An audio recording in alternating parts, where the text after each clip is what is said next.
नमस्कार दोस्तों, मेरा नाम है प्रवीण और आप देख रहे हैं पाविका फ्लड से इस चैनल को एक बार फिर से। तो आज मैं लेके आपके लिए बहुत ही important topic again from the refrigeration and air conditioning. जैसा कि आप देख रहे हैं, हम काफी सारे टॉपिक्स लेके आ रहे हैं, यानी कि काफी सारे वीडियोस लेके आ रहे हैं। कौन से चैप्टर से? This is the chapter applied psychrometry and heat load calculation. तो आज का जो टॉपिक है, this is your adiabatic mixing of two air streams. तो इसमें हम सीखेंगे आज मटेरियल बैलेंस। किस किस का?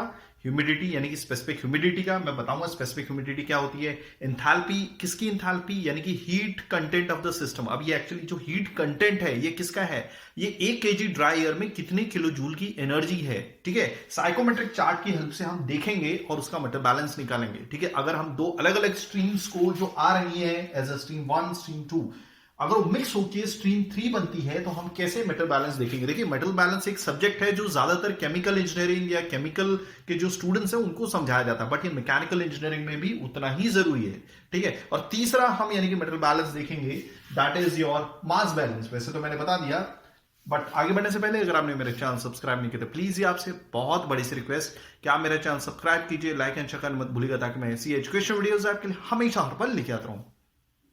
और इस वीडियो के डिस्क्रिप्शन में एक लिंक दिया होगा जहां से आप इसी वीडियो यानी कि जो हमारे चैप्टर का नाम है, प्लेलिस्ट का नाम है, दैट इज योर। वैसे तो मैंने ये वीडियो 2 प्लेलिस्ट में इंक्लूड किया हुआ, यानी कि 2 चैप्टर में इंक्लूड किया हुआ। दैट इज योर जो मैंने अभी नाम लिया था, applied psychrometry and heat load calculation, और एक दूसरा चैप्टर है introduction to refrigeration and air conditioning, in short RAC। और आए दिन काफी सारे कमेंट्स आते हैं कि सर आपकी वजह से हमारा फ्लूइड मैकेनिक्स में बहुत सारे कमेंट आते हैं। फ्लूइड मशीन्स हो गया, हीट ट्रांसफर मैंने कवर किया हुआ, स्ट्रेंथ ऑफ मेटल कवर किया हुआ, केमिकल इंजीनियरिंग के वीडियोस कवर किए हुए। तो आए दिन काफी सारे कमेंट्स आते हैं कि सर आपकी वजह से इन वीडियोस का बहुत बहुत शुक्रिया और आपकी वजह से बहुत अच्छे मार्क्स आए। तो अगर आपको लगता है कि हमारी वजह से आपको बहुत अच्छे मार्क्स आए तो प्लीज दिल खोल के डोनेट कीजिएगा, क्योंकि आपको मालूम है कि इन वीडियोस को लेके आने में काफी मेहनत लगती है। ठीक है, उसका लिंक भी डिस्क्रिप्शन बॉक्स में दे दिया गया। तो चलिए स्टार्ट करते हैं ज्यादा ना टाइम लेते हुए। That is your adiabatic mixing of 2 air streams. देखिए, ये तो समझ में आ रहा है कि हम 2 एयर की अलग अलग स्ट्रीम्स को मिक्स कर रहे हैं। एक है हमारी, मान लीजिए 2 पाइप है। ठीक है, वैसे मैं अलग से भी बता देता हूं, 2 पाइप है। ठीक है, this is the pipe number 1, this is the pipe number 2। Okay, तो इसमें से जो मटेरियल जा रहा है वो एयर जा रही है, एयर की अलग अलग क्वांटिटी जा रही है। ठीक है, एयर की अलग अलग क्वांटिटी जा रही है, उनकी अलग एंथैल्पी होगी, उनका अलग मॉइस्चर कंटेंट होगा, जिसको मैंने यहां पर बताया हुआ है। ठीक है, तो ये हमारी एक पाइप, ये है दूसरी पाइप, इसके अंदर से एयर जा रही है। ठीक है, एक होगी हॉट एयर सपोज और दूसरी जा रही है ठंडी एयर, कोल्ड एयर। तो आपस में ये दोनों मिक्स हो जाएंगी, यही हमें पढ़ना है। कितनी मिक्स होंगी? क्या हम जो मिक्स होने वाली, सपोज ये पाइप 3 है, ठीक है, तो जो मिक्स होने वाली एयर जो होगी उसकी क्या हम प्रॉपर्टीज बता पाएंगे? तो आज यही टॉपिक को हमें पढ़ना है। तो सबसे पहले हम थोड़ी सी जरूरी चीजें देख लेते हैं। ठीक है, ये जो M लिखा हुआ, देखिए मैंने यहां पे लिखा हुआ M, तो मैं यहां पे बता देता हूं ये क्या है। Mass flow rate, mass flow rate पर मिनट। बट ये किसका मास फ्लो रेट है? ये एयर का है। M का मतलब, देखिए यहां पे मैंने सब्सक्रिप्ट इसलिए लगा के रखे M1 H1 W1। M मतलब that is your mass flow rate. किसका है? ये एयर का है। कितने मिनट में? 1 मिनट में आप बोल सकते हैं, क्योंकि डेफिनेटली एयर तो कुछ फ्लो हो रही होगी, पर सेकंड फ्लो हो सकती है, पर मिनट फ्लो हो सकती है, पर आवर फ्लो हो सकती है। ठीक है, अब H क्यों लिखा हुआ है मैंने? एंथैल्पी के लिए। अब ये क्या है? एंथैल्पी। किसकी एंथैल्पी? एयर की, ड्राई एयर की। एंथैल्पी मतलब हीट कंटेंट, यानी कि 1 केजी ड्राई एयर में कितनी एंथैल्पी, कितने किलो जूल की एनर्जी। तो इसकी यूनिट लिख देता हूं यहां पर। देखिए यहां पे लिखा भी हुआ है किलो जूल पर केजी ड्राई एयर, तो यही आप समझ सकते हैं। ठीक है, तीसरी चीज थोड़ी सी प्रॉब्लम है एयर मींस स्पेस की। चलिए मैं यहां पे लिखता हूं W क्या है भाई? W की 1 केजी ड्राई एयर में मॉइस्चर कंटेंट कितना है, यानी कि हवा में कितना मॉइस्चर है, कितना वाटर वेपर है। आइदर ये ग्राम में दिया होता है या फिर केजी में दिया होता है। जो आपको साइकोमेट्रिक चार्ट, ये साइकोमेट्रिक चार्ट बना हुआ है राइट साइड पे आपको देखने को मिलेगा, यानी कि वाई एक्सिस पे। तो यहां पे लिख देता हूं केजी मॉइस्चर पर केजी ड्राई एयर। देखिए पर मींस 1 होता है, यानी कि 1 केजी ड्राई एयर में कितना मॉइस्चर है या कितना पानी है। हो गया क्लियर? तो आई होप आपको चीजें समझ में आ गई होंगी। अगर मैं M1 की बात कर रहा हूं, यानी कि मैं मास फ्लो रेट की बात कर रहा हूं, पर मिनट मास फ्लो रेट। अब मास फ्लो रेट मतलब टाइम से ऑलरेडी मैं डिनोट ही कर रहा हूं, तो एक्चुअली में ये केजी पर मिनट, यहां पे इसकी यूनिट भी लिख देता हूं, केजी पर मिनट। मास फ्लो रेट खुद टाइम को ही बता देता है, तो दिस इज द केजी पर मिनट। आई होप आपको चीजें समझ में आ रही होंगी, यानी कि कितना मास कितने मिनट में फ्लो हो रहा है। H1 बोलूंगा तो ये पाइप 1 की एंथैल्पी है। पाइप 1 के थ्रू जो जाने वाली एयर है, यहां पर एयर 1 कर देता हूं, एरो लगाया हुआ है। ये है एयर 1 और ये है एयर 2, आपस में मिक्स होके ये बनेगी एयर 3। ठीक है, तो इसकी क्या प्रॉपर्टीज होंगी वही देखेंगे। बट W समझ लीजिए, W तो बता ही चुका हूं आपको, H1 बोल रहा हूं तो ये एंथैल्पी है एयर 1 की। ठीक है, और फिर क्या बोलते हैं W1 मतलब ये कितना मॉइस्चर है, कितना किलो मॉइस्चर है, कितना ग्राम मॉइस्चर है 1 केजी ड्राई एयर में। तो मैं पाइप 1 के हिसाब से बोल रहा हूं कि पाइप 1 से जाने वाली जो गुजरने वाली एयर 1 है उसका मॉइस्चर कंटेंट कितना होता है, उसी हिसाब से आप इसका भी समझ सकते हैं। और ये फाइनल जो मिक्स होके बनने वाली एयर है उसकी क्या प्रॉपर्टीज होगी मैं ऑलरेडी आपको बता चुका हूं, यानी कि M3H3W3। बट ये ढूंढेंगे कैसे अब हम बताएंगे। ठीक है, इसमें हमें करना पड़ेगा। और ज्यादातर एक्चुअली क्या होता है, ये जो मिक्सिंग होती है ना, ज्यादातर आपको एयर कंडीशनिंग में देखने को मिलेगी। जब भी कभी भी सपोज एक साइड से गर्म हवा आ रही है और दूसरी साइड से ठंडी हवा आ रही है, तो ठीक है, हमारा रिक्वायरमेंट दोनों के बीच का है। सपोज यहां से 40 डिग्री सेल्सियस की ड्राइबल टेम्परेचर की हवा आ रही है एयर 1, यहां पर आ रही है 25 डिग्री सेल्सियस की हवा। ठीक है, वो भी ड्राइबल टेम्परेचर, तो दोनों मिक्स होके अराउंड आप दोनों के बीच का टेम्परेचर निकाल लीजिए। ठीक है, तो हाँ अंदाजा लगा लीजिए, तो 30 डिग्री सेल्सियस टू के बीच में ऐसा बोल सकते हैं, यानी कि 25 डिग्री सेल्सियस से 40 डिग्री सेल्सियस के बीच का टेम्परेचर की हवा यहां पर आएगी। मान लीजिए 30 डिग्री सेल्सियस की मिलने वाली है। ठीक है, तो दिस इज ऑल अबाउट। तो अब हम ये निकालेंगे कैसे, हम मेटल बैलेंस करेंगे कैसे, तो इस मेन चीज में हमें मेटल बैलेंस सीखना। बट इससे पहले ये एडियाबैटिक क्या है, देखिए एडियाबैटिक मिक्सिंग मतलब ये जो पूरा जो पाइप है, सिस्टम है, इसको अच्छे से इंसुलेट किया हुआ है। ठीक है, इंसुलेट को मैं काम करता हूं, इंसुलेशन में ऐसे बताता हूं आपको। ठीक है, ये देखिए अब ये इंसुलेशन हो गया, ताकि इस पाइप के जरिए, ठीक है, इस पाइप के जरिए जो भी इसके अंदर क्या बोलते हैं एयर फ्लो हो रही है, उसमें जो भी एंथैल्पी होगी, उसमें से जो भी उसका क्या बोलते हैं मॉइस्चर कंटेंट होगा, हवा होगी, ना ही इस पाइप के जरिए बाहर कोई एयर जा सकेगी। ठीक है, ना ही बाहर की कोई एयर अंदर आ सकेगी। और ये भी बोल सकते हैं यानी कि मास ट्रांसफर कुछ भी नहीं होता, मतलब एक ऐसा सिस्टम जिसके थ्रू मास ट्रांसफर भी नहीं हो सकता, ना ही बाहर का मास अंदर आ सकता है, ना ही अंदर का मास बाहर जा सकता है, मतलब ना ही अंदर की हवा बाहर जा सकती, ना ही बाहर की हवा अंदर आ सकती है। दूसरा वही एप्लीकेबल है, यानी कि हीट के लिए भी, अंदर की हीट बाहर जा नहीं सकती और बाहर की हीट अंदर आ नहीं सकती। तो इसी वजह से ये एडियाबैटिक मिक्सिंग है। तो हम इसको क्या करेंगे, इंसुलेशन प्रोवाइड कर देते हैं ना भाई। तो ये हो गई एक तरह की इंसुलेशन। ठीक है, चलिए ये तो हो गया। और अब सीखेंगे हम अपना मटेरियल बैलेंस। तो मटेरियल बैलेंस कैसे करना है, तो हम सबसे पहले कौन कौन सा मटेरियल बैलेंस देखेंगे, पहले तो हम देखेंगे मास बैलेंस। ठीक है, तो ये हो जाएगा total material balance, total material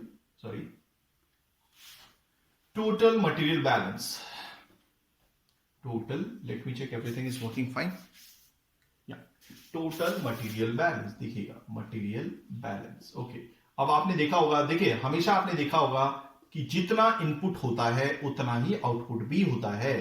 simple है, जितना इनपुट है उतना आउटपुट है। ठीक है, तो इनपुट में क्या क्या है, देखिए इनपुट में एयर 1 एंटर हो रही है और एयर 2 एंटर हो रही है, यानी कि मैं साफ साफ लिखता हूं, सबसे पहले हम मटेरियल बैलेंस कर रहे हैं मास फ्लो रेट का, मास फ्लो रेट। ठीक है, तो M1 एंटर हो रहा है, यानी कि M1 क्या है आपका केजी, यहां पे लिखा हो केजी पर मिनट, यानी कि 1 मिनट में इतना केजी एयर एंटर हो रही है। ठीक है, यहां पे मैं केजी एयर भी लिखूंगा, वो भी केजी ड्राई एयर में ज्यादा बेटर है लिखना। ठीक है, तो M1 एंटर हो रही है, 2 से कितनी एंटर हो रही है, M2 एंटर हो रही है, देखिए यहां पर लिखा हुआ मैंने M2, this is M2। Okay, दोनों मिक्स होके क्या बनेगी, M3 बनेगी। तो ये हो गया हमारा मटेरियल बैलेंस। तो एक काम करता हूं, इसको एरो से नहीं इक्वल टू से दर्शाऊंगा।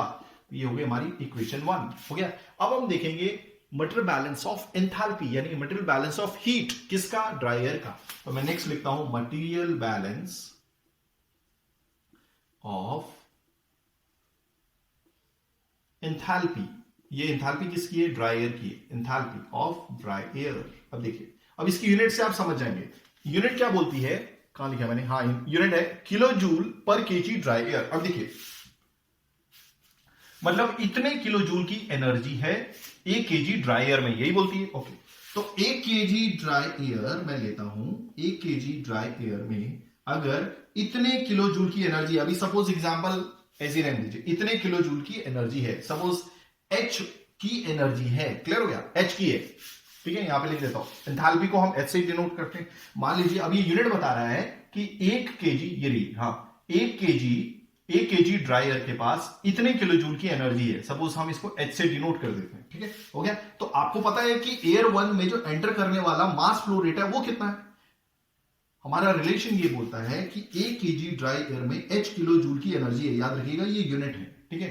ओके, तो हमारा जो एयर मींस पाइप 1 के जरिए जो भी एयर एंटर कर रही है उसका मास फ्लो रेट क्या है, क्योंकि ये रिलेशन ही हमारा मींस मास टू किलो जूल है। आई होप आपको चीजें समझ में आ रही होंगी। एक बार वापस रिपीट कर देता हूं। एंथैल्पी की यूनिट ही हमको समझा देगी कि हमें एनर्जी बैलेंस कैसे करना है। एंथैल्पी यूनिट देखिए कि 1 केजी ड्रायर में h किलो जूल की एनर्जी है, ठीक है। तो हमने यहाँ पे रिलेशन लिख दिया कि 1 केजी ड्रायर में h किलो जूल की एनर्जी है। तो पाइप 1 के जरिए जो भी एयर आ रही होगी उसका जो भी मास फ्लो रेट होगा उसमें कितनी एनर्जी होगी। तो भाई कितना आ रहा है पाइप 1 में एयर कितनी एंटर कर रही है m1, और m1 क्या है मास फ्लो रेट यानी केजी पर मिनट। तो m1 केजी ड्राई एयर में जो पर मिनट आ रही है उसमें कितनी एनर्जी होगी। तो मैं काम करूंगा ये जो है ये यहां पे लिख देता हूं, ठीक है। और ये जो भी है ये 1 केजी ड्रायर नीचे चला जाएगा। ये हमेशा सीख लीजिएगा, these are the basic calculation जो यूज होती है कुछ भी चीज को अंडरस्टैंड करने के लिए। ओके, तो 1 केजी ड्राई एयर में यहां पे लिख देता हूं। ओके, और ये जो है टर्म ये सामने मल्टीप्लाई हो जाएगी। ऐसे ही आप किसी का भी मटर बैलेंस लिख सकते हैं, और ज्यादातर ये आपको केमिकल इंजीनियरिंग और मैकेनिकल इंजीनियरिंग में देखने को मिलेगा, क्योंकि काफी स्टूडेंट्स को समझ में नहीं आता कि लिखना कैसे और लिखा कैसे होगा। बुकों में ये नहीं समझाया जाता, उनमें वहां पर डायरेक्टली इक्वेशन लिख दी जाती है, ठीक है। तो ये हो गया m1 केजी ड्राई एयर पर मिनट, ठीक है। तो ये देखिए केजी ड्राई एयर कैंसिल, अब क्या रह गया सिर्फ। ओके, तो यूनिट जो रह गई वो किलो जूल पर मिनट रह गई, किलो जूल पर मिनट। याद रखिएगा ये m1 जो है ये मास फ्लो रेट है, ठीक है। तो भाई 1 केजी ड्राई एयर के पास कितने h किलो जूल की एनर्जी है।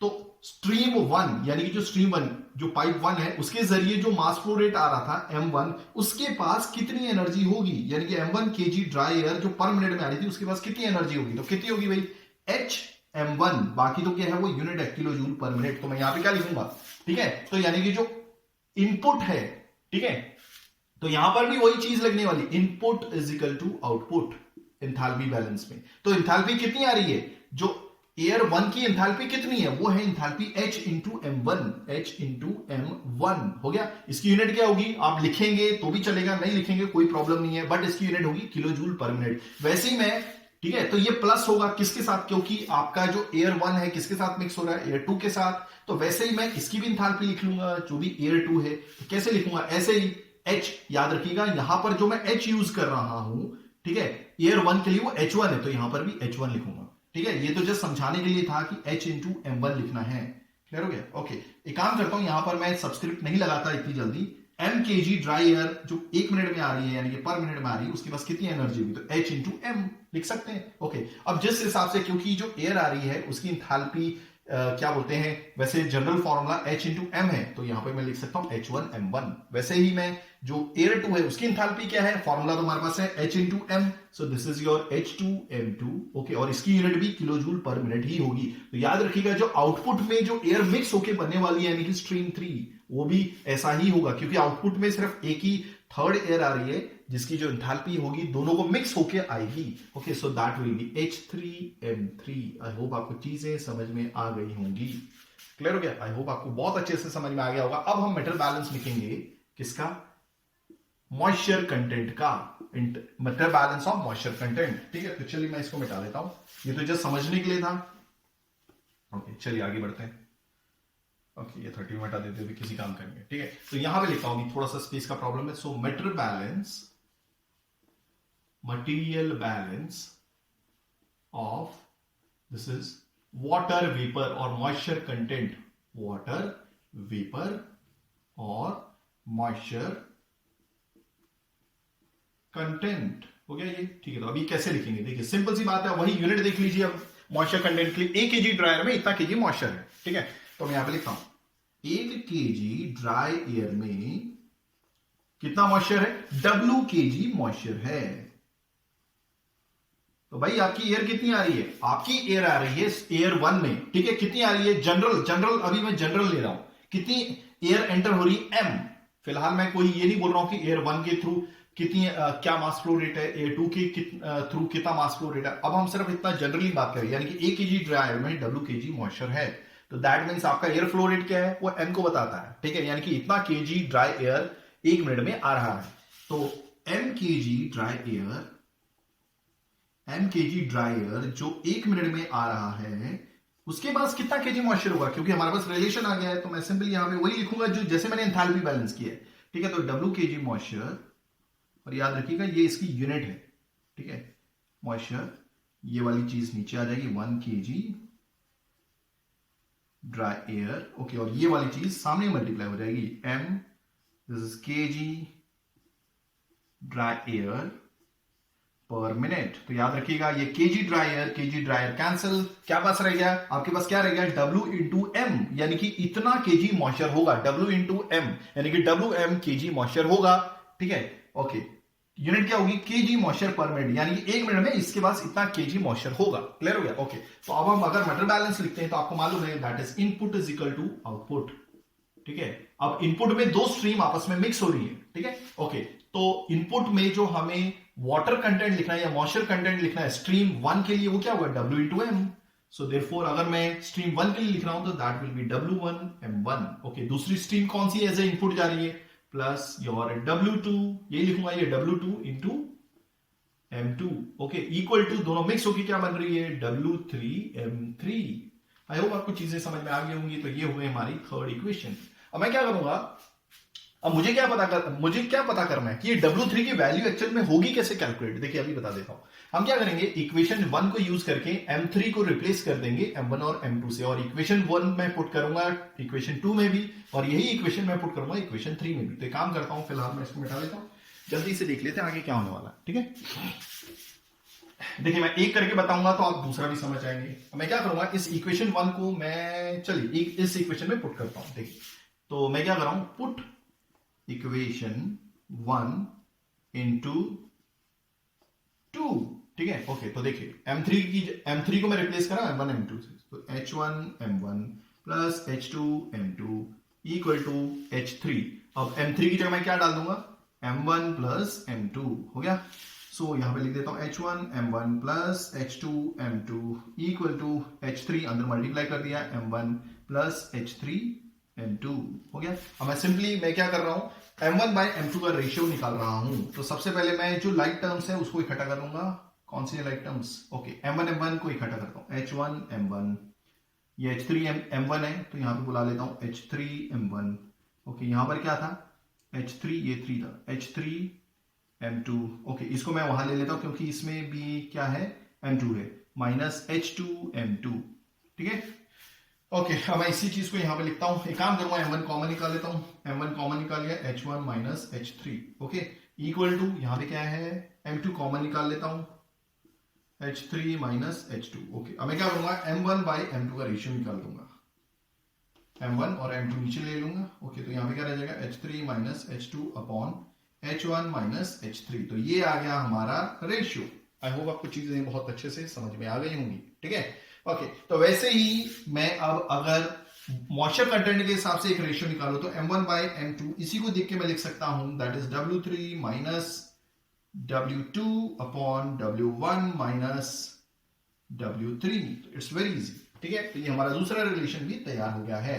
ओके, देखिए आप जब भी कोई भी दो एयर स्ट्रीम को मिक्स कर रहे होंगे तो आपको डेफिनेटली M1 तो मालूम होगा भाई, H1 की वैल्यू भी मालूम होगी, W1 की भी वैल्यू मालूम होगी, M2 की भी वैल्यू मालूम होगी, H2 की भी, W2 की भी। ओके, तो आप देखिए कैसे निकालेंगे। अगर आपको M1 और M2 मालूम है तो यहां पर M1 M2 मालूम है, ओके, कोई प्रॉब्लम नहीं। ओके, क्या आपको H2 नहीं मालूम, जो मालूम है मैं राइट कर रहा हूं। ओके, H1 भी मालूम है तो ऑटोमेटिकली जब M1 M2 मालूम है, H2 और H1 मालूम है तो H3 निकल ही जाएगा। ठीक है, जैसे ही H3 निकला आप निकाल सकते हैं, मतलब H3 आपका लोकेट हो जाएगा यहाँ पे। आई होप आपको चीजें समझ में आ गई होंगी। हाँ, ये साइकोमेट्रिक चार्ट जो बना हुआ है इसके बारे में बताना रह गया मेरा। साइकोमेट्रिक चार्ट है, सिंपली है, जब आपको सारे पैरामीटर्स मालूम है मिक्सिंग मतलब जो मिक्स होने वाली एयर के, तो आप क्या करेंगे, यहाँ का ड्राइवल टेम्परेचर तो मालूम ही होगा ना, इसका ड्राइवल टेम्परेचर मान लीजिए 40 है, यानी कि TD1 लिखता हूं, और इसका टेम्परेचर है मान लीजिए 25 डिग्री सेल्सियस, यानी कि TD2। तो मैं क्या करूंगा, यहां पर TD1 यहां पर चुपचाप जाऊंगा। ओके, और मुझे दूसरी चीज क्या मालूम है, ओके, इसका मॉइस्चर कंटेंट भी मालूम है, तो यहां से मैं एक लाइन लूंगा, दोनों को लोकेट करूंगा इस पॉइंट पे, उसके हिसाब से इसकी एंथैल्पी भी देख लूंगा। ओके, हो गया ये लोकेट। ओके, दूसरी चीज मुझे क्या मालूम है, यहाँ का TD2 यानी कि टेम्परेचर मालूम है, प्लस मुझे क्या मालूम है, हाँ मॉइस्चर कंटेंट भी मालूम है, तो मैं यहां से ऊपर जाऊंगा और मॉइस्चर कंटेंट W2 मालूम है। ओके, यहां इसको भी लोकेट करूंगा और एक लाल पॉइंट 1 और पॉइंट 2 को ज्वाइन कर लूंगा ऑटोमेटिकली। ठीक है, मैंने प्रोसीजर तो आपको बताया था। ये देखिए हमारी इक्वेशन है, ये भी हमारी इक्वेशन है। ठीक है, M1 M2 मालूम है, H2 H1 मालूम है, तो H3 निकल जाएगा। ओके, H3 को मैंने लोकेट कर लिया इस लाइन पे, क्योंकि ये एंथैल्पी की लाइन है। ठीक है, ओके, और दूसरी चीज ये भी मालूम है, M1 M2 मालूम है, और क्या मालूम है, W1 W2 मालूम है, तो W3 आ जाएगा। तो W3 जैसे ही आएगा मेरे पास, तो मैं क्या करूंगा, देखिए W3 से मैं यहां पर जाऊंगा, ये स्ट्रेट लाइन लूंगा, जहां पर ये इंटरसेक्ट होगी उसी के हिसाब से इंथैल्पी भी मिल जाएगी, और उसी के हिसाब से मेरे को TD3 यानी कि ड्राइवल टेम्परेचर ऑफ ये जो मिक्स होकर जो रिजल्टेंट एयर है वो भी मिल जाएगी। तो आई होप आपको चीजें समझ में आ गई होंगी कि कैसे हमें करना है।